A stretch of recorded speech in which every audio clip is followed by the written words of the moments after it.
Good morning प्यारे बच्चों, welcome to Meetu education. शिक्षा निदेशालय राष्ट्रीय राजधानी क्षेत्र दिल्ली। वर्कशीट नंबर 29 विषय है आपका सामाजिक विज्ञान। कक्षा 7वीं की वर्कशीट विद्यार्थी का नाम है कक्षा दे और ये 29 जनवरी की वर्कशीट भी है बेटा। राज्य शासन कैसे काम करता है ये हम आपको बताएंगे, ठीक है बेटा, कि राज्य शासन जो है वो किस तरह से काम करता है ये हम इसमें देखेंगे, ठीक है। तो आइए, हमने पूरी अपनी वर्कशीट देख ली। अब चलो हम इस वर्कशीट को पढ़ना शुरू करते हैं।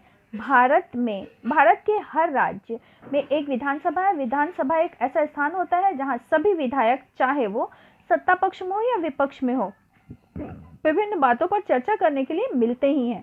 कुछ विधायकों पर दोहरी जिम्मेदारियां होती है, एक विधायक के रूप में तो दूसरा मंत्री के रूप में, ठीक है बेटा। और आगे देखते हैं हम। विधानसभा की बहसों में विधायक अपनी राय व्यक्त कर सकते हैं, संबंधित विषय पर प्रश्न पूछ सकते हैं या सुझाव दे सकते हैं कि सरकार को इस संबंध में क्या करना चाहिए। सदस्य इस विषय पर जो भी प्रक्रिया व्यक्त करना चाहते हैं या कर सकते हैं। इसके बाद मंत्री प्रश्नों के उत्तर देते हैं और सदन को आश्वस्त करते हैं कि जरूरी कदम उठाए जो रहे हैं, ठीक है बेटा। आगे देखें। अब हम लोग आगे देखते हैं। हम मुख्यमंत्री तथा अन्य मंत्रियों के निर्णय लेने होते हैं और सरकार चलानी होती है। हम प्रायः उन निर्णयों के बारे में सुनते हैं या समाचार चैनलों पर अथवा समाचार पत्रों पर उन्हें देखते व पढ़ते हैं। हालांकि जो भी निर्णय लिए जाते हैं उन्हें विधानसभा के सदस्यों द्वारा अनुमोदित किया जाना होता है, लेकिन विधानसभा के सदस्य मंत्रियों व मुख्यमंत्रियों से प्रश्न पूछ सकते हैं, किसी महत्वपूर्ण विषय पर बहस कर सकते हैं, निर्णय ले सकते हैं कि धन कहाँ खर्च किया जाना चाहिए। इस तरह मुख्य अधिकार उन्हीं का होता है, ठीक है बेटा। आगे देखें। जो लोग सत्ता में हैं उन्हें विधानसभा में उठाए गए प्रश्नों का उत्तर भी देना पड़ता है और प्रश्न करने वाले लोगों को जो है वो आश्वासन देके उनका मतलब उनकी सारे परेशानियों को दूर भी करना पड़ता है। किसको? सत्ता पक्ष के विधायकों को, ठीक है। और उनको उचित कदम उठाए जा रहे हैं। साथ साथ समाचार पत्रों व अन्य माध्यमों से भी इन विषयों पर चर्चा की जाती है या होती है, जिसका उत्तर सरकार को देना होता ही है। जैसे प्रेस वक्ता में मंत्री मीडिया कर्मियों को सरकार द्वारा उठाए गए सभी कदमों के बारे में बताना जरूरी होता है।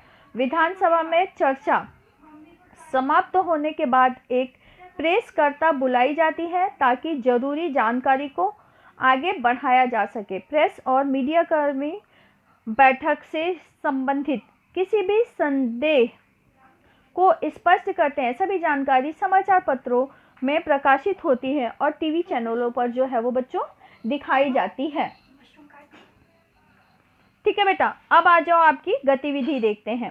अपनी पाठ्य पुस्तक में पातालपुरम की समस्याओं और उन पर चली रही बहस को पढ़िए। प्यारे बच्चों, मैं आपको हर वर्कशीट के साथ ये बात जरूर बोलती हूँ कि आप लोग क्या करें। आप लोग जब ये वर्कशीट पढ़ते हो तो उस वर्कशीट से रिलेटेड आपका जो चैप्टर होता है और जो सब्जेक्ट होता है वो जरूर लेके बैठे। क्यों? क्योंकि वो पढ़ोगे तो उसमें आप लोग अपने विचार व्यक्त करोगे, ठीक है बेटा। तो चलिए अब हम करते हैं। दूसरी गतिविधि क्या है बेटा? दूसरी गतिविधि यह है कि आपके क्षेत्र में ऐसी कौन सी समस्या है जिसके बारे में आप चाहोगे कि विधानसभा में उन पर बहस हो और उसका हल चर्चा के जरिए निकाला जा सके, ठीक है बेटा। तो जैसे अभी विधानसभा में हम या आप मेरे विचार से मैं ये आप लोगों को बताना चाहूँगी, विधानसभा में हमारी तरफ से ये बहस होनी चाहिए कि ठीक है कोरोना महामारी है, लेकिन इस तरह से हमें अपने घरों में बैठना भी उचित नहीं है। हमें अपनी पूरी तैयारी के साथ हाँ तो बच्चों मैं ये आप लोगों को बताना चाहती हूँ, ठीक है, कोरोना महामारी है और इससे हम लोग सारे जूझ रहे हैं, लेकिन इस तरह से हाथ पर बंद करके बैठना बिल्कुल उचित नहीं है।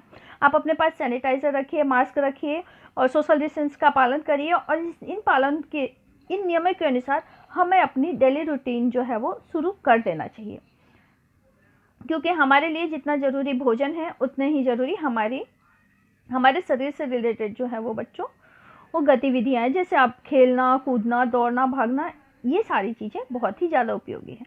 ठीक है बेटा, तो चलिए, तो इसलिए मेरी यह सरकार से अपील है कि विधानसभा में इन बातों पर बहस होना चाहिए, या बच्चों को सैनिटाइजर और मास्क वगैरह प्रोवाइड करना चाहिए, जिससे बच्चे जो हैं वो बाहर खेलें कूदें और अपनी पढ़ाई भी जारी रखें। ठीक है बेटा, चलो अब हम इसके प्रश्नों के उत्तर करते हैं। इन प्रश्नों के उत्तर दीजिए। विधानसभा से आप क्या समझते हैं? तो देखो बेटा, पहला प्रश्न आपका क्या है? विधानसभा, देखो आपका पहला प्रश्न का उत्तर, विधानसभा, हर राज्य में एक विधानसभा है और विधानसभा एक ऐसा स्थान होता है जहां सभी विधायक, चाहे वो सत्ता पक्ष में हो या विपक्ष में हो, विभिन्न बातों पर चर्चा करने के लिए मिलते हैं। ठीक है बेटा, चलो अब दूसरा प्रश्न आपका क्या है? दूसरा प्रश्न है आपका कि प्रेसकर्ता क्यों बुलाई जाती है? प्रेसकर्ताओं को सरकार द्वारा किए जा रहे कार्यों की जानकारी प्राप्त करने में किस प्रकार सहायक होती है? तो बेटा प्रेसकर्ता, सोशल मीडिया, उनको इसलिए बुलाया जाता है कि सरकार क्या कर रहा है या क्या नहीं कर रही है, ये सारी जानकारी, जैसे प्रेसकर्ता क्या करना होता है बेटा? सरकार को उसका उचित उत्तर देना हो। प्रेसकर्ताओं में मंत्री, मीडिया कर्मी सरकार द्वारा उठाए गए कदमों के बारे में बताते हैं। ठीक है, विधानसभा में चर्चा समाप्त होने के बाद प्रेसकर्ता बुलाई जाती है ताकि जरूरी जानकारी वहाँ पे जो मतलब वो कदम उठाए गए हैं, वो जरूरी जानकारी प्रेस और मीडिया की बैठक को मतलब प्रेस और मीडिया को वो संदेश जो वो स्पष्ट करते हैं। ठीक है, और ये सभी जानकारी समाचार पत्रों के द्वारा या टीवी चैनल पर दिखाई जाती है। ठीक है, तो ये हो गया आपका दूसरे प्रश्न का उत्तर। आप इसको अपने शब्दों में भी और अच्छे से लिख सकते हैं। ठीक है बच्चों, पसंद आए तो प्लीज़ लाइक, शेयर और सब्सक्राइब करना ना भूलें। थैंक